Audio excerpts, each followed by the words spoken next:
My channel. आज हम लोग सॉल्व करेंगे एक्सरसाइज 3.3 का क्वेश्चन नंबर थर्ड का 6 पार्ट। क्वेश्चन नंबर थर्ड है कि एक बार उसको रीड कर लेते हैं।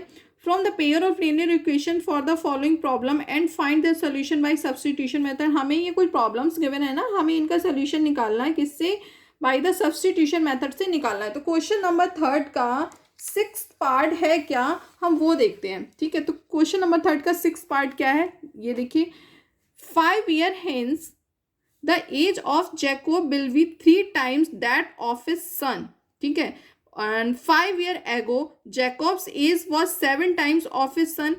what are their present age? तो उसकी प्रेजेंट एज क्या होगी मैं निकालना है। ठीक है, तो 5 साल बाद बोल रहा है कि जो जैकब की एज है वो उसके बेटे से कितनी हो जाएगी, 3 टाइम्स। एंड 5 years एगो, एंड 5 साल पहले क्या होगा कि जैकब एज वॉज 7 टाइम्स। तो जो 5 साल पहले जो जैकब की एज थी वो कितनी थी, 7 टाइम्स थी। किससे? उसके सन से।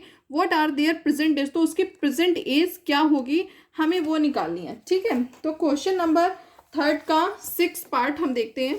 क्वेश्चन नंबर थर्ड का 6 पार्ट। ठीक है, क्या बोल रहा है कि तो यहाँ पे मान लेते हैं let the age of Jacob sons be, मान लिया हमने जैकब के बेटे की एज कितनी है, एक्स है। And the age of Jacob be y, Jacob की सन कितनी है, एज कितनी है, वाई मान ली। ठीक है, तो अब यहां पे देखते हैं अकॉर्डिंग टू द क्वेश्चन क्या बोल रहा है। अकॉर्डिंग टू द क्वेश्चन, अब इस क्वेश्चन में देखिए क्या बोल रहे हैं, 5 years hence, तो आफ्टर 5 year, आफ्टर 5 year। अब यहां से देखिए जो जैकब सन्स है उसकी एज कितनी हो जाएगी आफ्टर 5 year। अभी तो उसकी प्रेजेंट एज एक्स है, तो आफ्टर 5 year उसकी कितनी हो जाएगी, एक्स प्लस 5, है ना। और जैकब की भी एज कितनी हो जाएगी, अभी वाई है तो उसकी आफ्टर 5 year कितनी हो जाएगी, वाई प्लस 5। ठीक है, अब क्वेश्चन में क्या कह रहा है यहां पे देखिए, Jacob will be 3 times that of his सन। जो जैकब है, अभी जैकब की एज कितनी है, वाई प्लस 5। ठीक है, और उसके सन की एज कितनी है, एक्स प्लस 5। उससे बोल रहा है उसकी 3 टाइम्स, है ना। तो यहाँ पे 3 वैसे तो इधर लगाने, तो 3 टाइम्स इधर नहीं होगा, क्योंकि जो हमें ये इक्वेशंस होती हैं उनको हमेशा left hand side right hand side equal करना होता है। तो हम ये 3 टाइम्स कहाँ पे लगाएंगे, इसके साथ ऐड करेंगे। तो जो जैकब की एज है उसके सन की एज की कितनी, 3 टाइम्स हो जाएगी, है ना। तो इसको हम थोड़ा सा सॉल्व कर लेते हैं। बाई प्लस 5 इक्वल टू 3 का एक्स के साथ करेंगे तो कितना हो जाएगा, 3x प्लस 3 का 5 के साथ करेंगे, 3 5 जा 15, तो y माइनस 3x। ठीक है, 5 को इधर लेके आ जाते हैं, 15 माइनस 5, तो y minus 3x equal to 15 minus 5 10। मान लो ये हमारी कोई इक्वेशन 1 बन गई। ठीक है, अब आगे क्वेश्चन में क्या बोल रहे हैं, Jacob 5 years ago Jacob age was 7 time of his son. अब 5 years एगो का मतलब 5 साल पहले। ठीक है, तो 5 years एगो, है ना।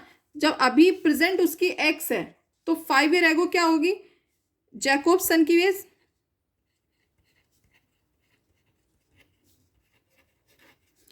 एक्स माइनस 5, है ना। और जैकब की एज क्या होगी, वाई माइनस 5। ठीक है, तो उसके बोल रहे हैं 7 टाइम्स बोल रहा है ना। तो अभी उसकी जो प्रेजेंट एज है कितनी है, इधर जैकब की एज है वाई माइनस 5 और इसकी एज है, बेटे की एज है एक्स माइनस 5। ठीक है, तो बोल रहे 7 टाइम्स हो जाएगी, है ना। तो हम इसको सॉल्व कर लेते थोड़ा सा। वाई माइनस 5 इक्वल टू 7 का एक्स के साथ करेंगे तो 7x, 7 का 5 के साथ करेंगे -35, तो y minus 7x equal to -35, 5 को इधर लाते हैं तो प्लस का हो जाएगा, ठीक है। तो y माइनस 7x माइनस 30, ये बन गई कोई हमारी इक्वेशन नंबर 2, ठीक है। अब हमें इन इक्वेशंस को किससे सॉल्व करना है, सब्स्टिट्यूशन मेथड से सॉल्व करना है।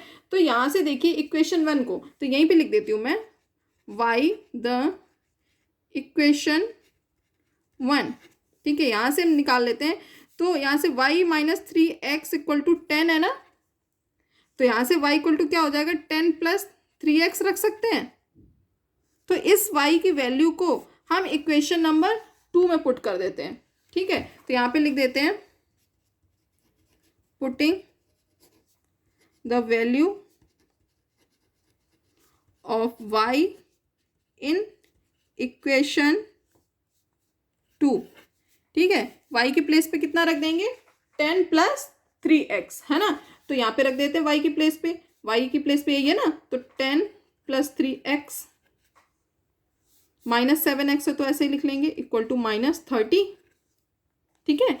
तो 10, 7x में से 3x जाएगा तो माइनस का 4x बचेगा इक्वल टू -30, तो -4x इक्वल टू -10, सॉरी -30, 10 इधर आएगा तो माइनस का हो जाएगा -10, तो -4x इक्वल टू -30 -10 -40, तो x इक्वल टू क्या हो जाएगा, माइनस माइनस भी प्लस हो गया आपका 40, 4 को इधर लेके आ जाते हैं अपन 4, 4 10 जा 40, तो x इक्वल टू कितना है 10,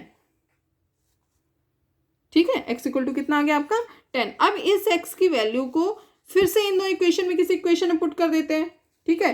तो इसकी वैल्यू को हम इक्वेशन नंबर 1 में पुट कर देते हैं, तो यहाँ पे लिख देते हैं, putting the value of x in equation 1। Equation 1 क्या है हमारी, y minus 3x equal to 10, तो यहाँ लिख देते हैं y minus 3x equal to 10, ठीक है। इसकी जगह x की जगह कितना रख देंगे 10, तो यहाँ पे रख देते हैं y माइनस 3 इंटू एक्स की जगह 10 इक्वल टू 10, तो y इक्वल टू -3 का 10 के साथ करेंगे मल्टीप्लाई तो -30 इक्वल टू 10, है ना। तो y इक्वल टू क्या आ गया, 30 को इधर लेके जाते हैं 10, 30 इधर आएगा तो प्लस का हो जाएगा +30, तो y इक्वल टू कितना आ गया 40, ठीक है।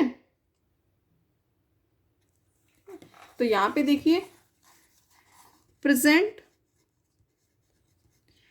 एज निकालनी थी ना हमें, प्रेजेंट एज ऑफ जैकोब की क्या होगी, and present age of Jacob son, ठीक है, जैकोब सन, ठीक है, उसकी क्या एज होगी। तो देखिए यहाँ पे प्रेजेंट एज हमने जैकोब की क्या मानी थी, यहाँ पे y, है ना। जैकोब सन्स की एज क्या मानी थी x, ठीक है। तो जैकोब की एज कितनी हमने मानी थी y, तो यानी कि जैकोब की एज कितनी है 40 ईयर, उसके बेटे की एज कितनी हो गई 10 ईयर, y इक्वल टू हमारा 10 निकला है ना, ठीक है। तो उसके बेटे की एज कितनी होगी, जैकोब सन्स की एज 10 हो गई, एंड जैकोब की एज कितनी है 40 ईयर हो गई, ठीक है। तो ये था हमारा क्वेश्चन नंबर 3 का 6th पार्ट।